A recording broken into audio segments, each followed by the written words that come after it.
எல்லா அரசியல் கட்சி தலைவர்களும் அவரை பாராட்டுவார்கள், போற்றுவார்கள். நாடாளுமன்றத்திலே தமிழிலே கேள்வி தொடுக்க வேண்டும் என்ற உரிமை போரை தொடங்கி அதிலே வெற்றியும் கண்டார்.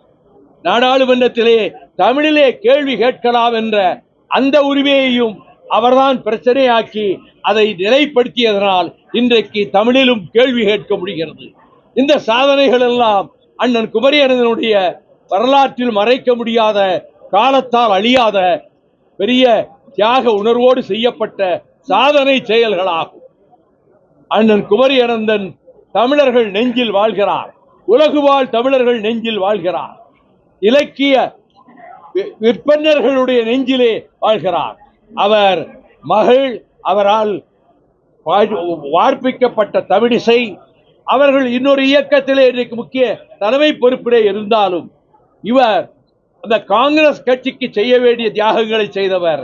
அந்த காங்கிரஸ் எல்லை கோடுகளை தாண்டாமலே இதுவரை எல்லோருக்கும் பொதுவானவராகவும் காங்கிரஸ் கட்சிக்கும் ஒரு தலைவராகவும் இருந்து பாடுபட்டிருக்கிறார்.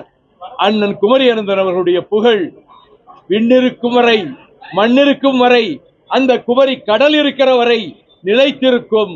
அவர் புகழ் வாழ்க என்று சொல்லி என்னுடைய வீர வணக்க உரையை, மறுமலர்ச்சி திமுக கழகத்தினுடைய இரங்கல் உரையை இங்கே தெரிவிக்கிறேன்.